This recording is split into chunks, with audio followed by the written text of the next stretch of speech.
जय श्रीराम विश्वनाथाय नमः। श्री विश्वनाथं शरणं प्रपद्ये, శ్రీమల్లినాథం శరణం ప్రపద్య. అద్భుతమైనటువంటి నామాలు, గొప్ప నామాలు, చాలా శక్తివంతమైనవి. ఒక్కసారి జపిస్తే 1000 సార్లు జపించిన ఫలితం లభిస్తుంది. ఈ నామం శ్రీ విశ్వనాథం శరణం ప్రపద్యే.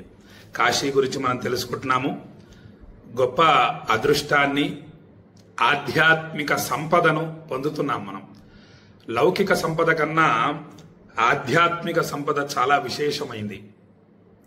ఆధ్యాత్మిక సంపద మనతో ఉంటే ఈ లౌకిక సంపద కోటాను కోట్లు మన దగ్గరికి వచ్చేస్తుంది. మనం వెళ్ళక్కర్లేదు, మనం పరిగెత్తక్కర్లేదు. సిరిదా వచ్చిన వచ్చును సలలిత నారికేళ సలిలము భంగిన్. కొబ్బరి బోండంలో నీళ్లు ఎప్పుడు వస్తాయో, ఎలా వస్తాయో ఎవ్వరూ చెప్పలేరు.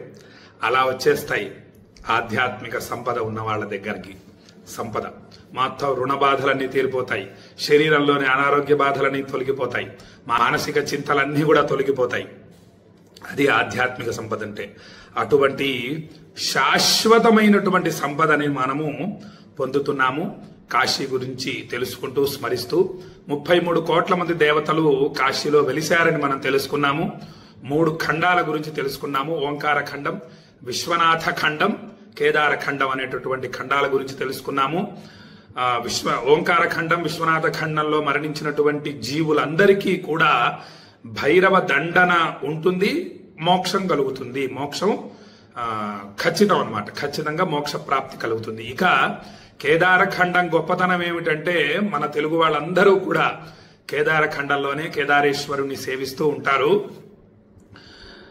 మరణించిన తర్వాత భైరవ దండన కూడా లేకుండా మోక్షం కలుగుతుంది. అది విశేషం. భైరవ దండన అంటే ఏదో చిన్న బెత్తం తీసుకొని కాలభైరవుడు ఆలయంలో వీపు మీద కొడుతూ ఉంటారు. అలా చిన్నగా ఉండదు. భైరవ దండన కొంచెం కష్టంగానే ఉంటుంది. కాబట్టి అటువంటి భైరవ దండన కూడా లేకుండా మోక్షాన్ని అనుగ్రహించేటటువంటి అద్భుతమైనటువంటి పవిత్ర స్థలం కేదారఖండం. అంటే 3 గొప్పవే: ఓంకార ఖండం, విశ్వనాథ ఖండం, కేదారఖండం. కేదారఖండం ఈ యొక్క విశేషం. ఆ విశేషాల్ని మనం తెలుసుకోవాలి, భక్తితో సేవించాలి. ఏం చేయాలో స్వామివారికి తెలుసు. కాశీలో మరణించాలి మరణించాలి అని అనుకుంటూ ఉంటారు.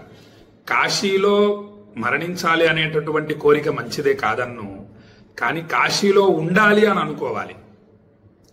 కాశీలో ఉండి ఒక్కసారి కాశీ విశ్వనాథాయ నమః అని నామం జపిస్తే కాశీలో 1,000,000 సార్లు జపించిన ఫలితం.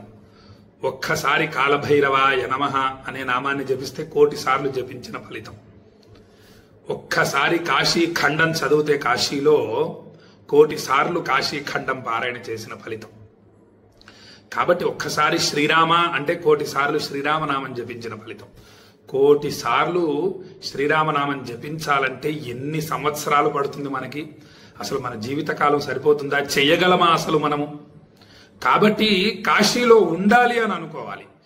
ఎన్ని ఎక్కువ రోజులు, ఎన్ని ఎక్కువ నెలలు, ఎన్ని ఎక్కువ సంవత్సరాలు ఉంటే మనకు ఊరికే ఉంటే ప్రయోజనం లేదు. ఉన్నా కూడా ప్రయోజనమే. కాశీలో ఊరికే ఉన్నా కూడా విశేషమే అని కాశీ ఖండం చెబుతోంది. అయితే ఊరికే ఉండకుండా కాస్త ఈ భగవన్నామ జపాలు చేసుకోవాలి. చేసుకోవటం వల్ల ఆ చేసుకున్న జపం రాసుకోవడం కూడా మంచిది అంటాను నేను.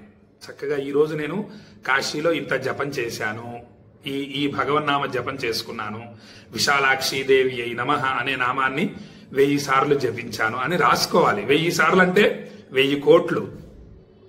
అసలు కోటి అంటే అక్షయం అంటే, అసలు అక్షయం అంటే 1 కోటి అని అర్థం కాదు. అక్షయం ఇంకా అనేకమని, కోటాను కోట్లని అర్థం. అంత గొప్పది కాశీ. కాబట్టి కాశీలో మరణించాలి అంటే అది స్వామివారు చూసుకుంటారు. మన మరణం ఎక్కడ మనకు ప్రసాదించాలో స్వామివారికి తెలుసు. మనం కాశీకి పిలిపించుకొని మరణాన్ని అనుగ్రహిస్తే అది సరే, ఆయన ఇష్టం, స్వామివారి అనుగ్రహం.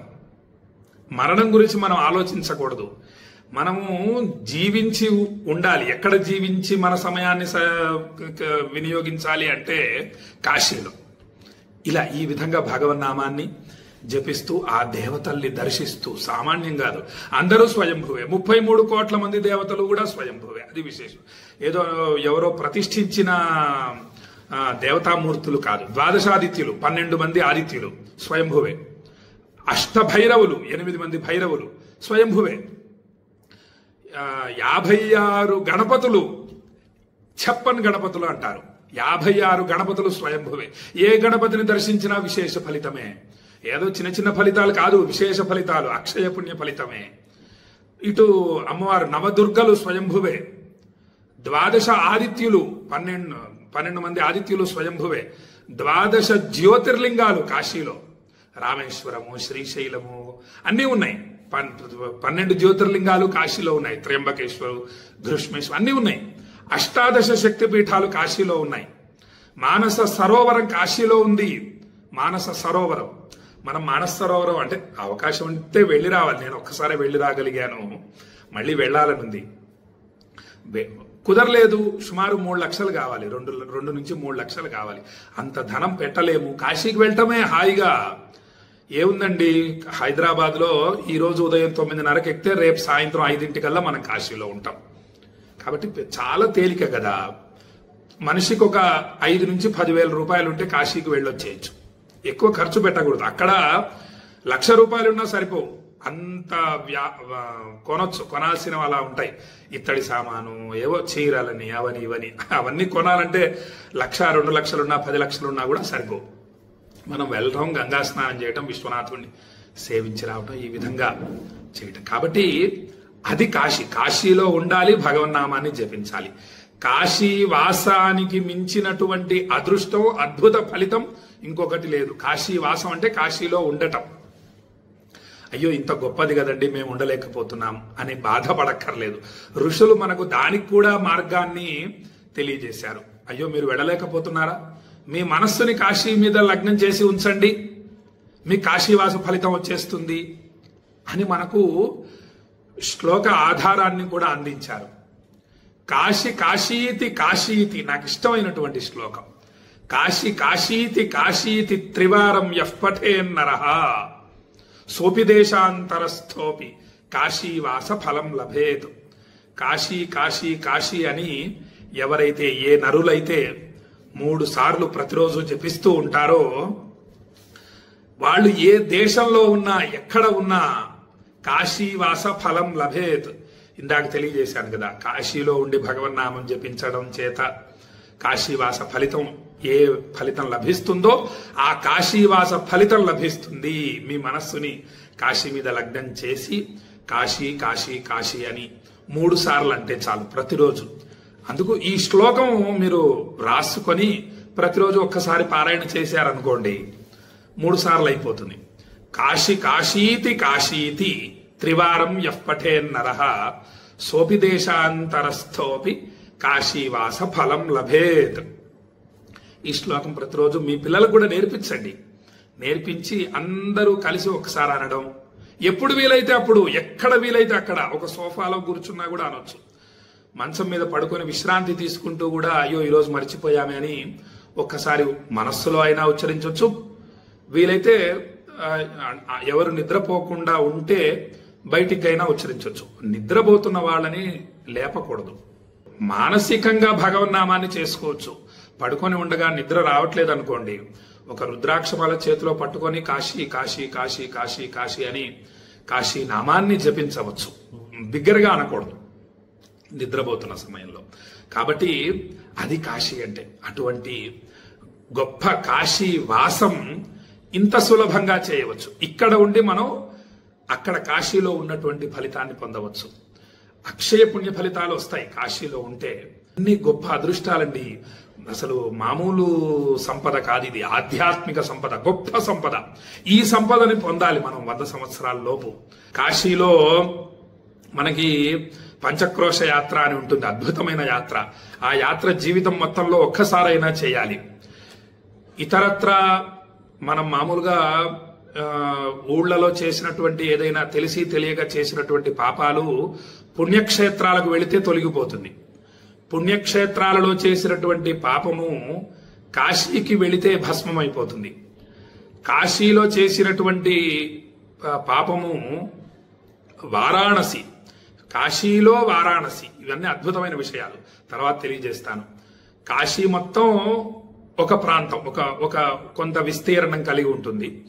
అందులో వారాణసి అంటే వరుణా నది అసి నది మధ్యలో ఉన్నటువంటి ప్రాంతం వారాణసి. అందులో అవిముక్త క్షేత్రం. కాశీలో చేసినటువంటి పాపం వారాణసికి వెళితే తొలగిపోతుంది. వరుణా నది అసి నది మధ్యలో ప్రాంతంలోకి వెళితే మనం వెళ్ళి అక్కడ సేవించడం చేత ఆ పాపం తొలగుతుంది. వారాణసిలో చేసినటువంటి పాపం అవిముక్త క్షేత్రం అంటే విశ్వనాథుడు ఉన్నటువంటి క్షేత్రం, ఆ యొక్క ఆలయం అది ఏదైతే ఉందో గర్భాలయం, స్వామి సన్నిధి, అదంతా ముక్తి మంటపం, అదంతా కూడా అవిముక్త క్షేత్రమే. అవిముక్తేశ్వర స్వామివారు ఉన్నారు అక్కడ. శివుడు ప్రతిష్ఠించాడు శివలింగాన్ని. ఇవన్నీ విషయాలు తెలియజేస్తాను. అద్భుతం. అవిముక్త క్షేత్రానికి వెళ్లి విశ్వనాథుడిని దర్శించటం వల్ల భస్మం అయిపోతుంది. అవిముక్త క్షేత్రంలో చేసినటువంటి పాపం పంచక్రోశ యాత్ర చేస్తే భస్మం అయిపోతుంది. ఇంకా పంచక్రోశంలో చేసినటువంటి పాపం వజ్రలేపో భవిష్యత్, ఇంకా పోదు. చాలా జాగ్రత్తగా ఉండాలి పంచక్రోశ యాత్ర. కాబట్టి అనేక అద్భుతమైన విషయాలు ఇంకా మనం తెలుసుకుందాము. ఈ అద్భుతమైన విషయాలన్నీ కూడా మీ బంధుమిత్రులకు షేర్ చేసి తెలియజేయండి అని చెప్పి భక్తులకు తెలియజేస్తూ, రేపు ఇంకొన్ని అద్భుతమైన విషయాలు కాశీ గురించి తెలియజేస్తాను. వాటిని స్మరిస్తూ జాగ్రత్తగా కాశీలో విశ్వనాథుడిని సేవిద్దాము, అక్షయ పుణ్య ఫలితాలు పొందుదాము అని భక్తులకు తెలియజేస్తూ సెలవు తీసుకుంటున్నా. జై శ్రీరామ్. విశ్వనాథాయ మంగళం, విశ్వనాథాయ మంగళం, విశ్వనాథాయ మంగళం.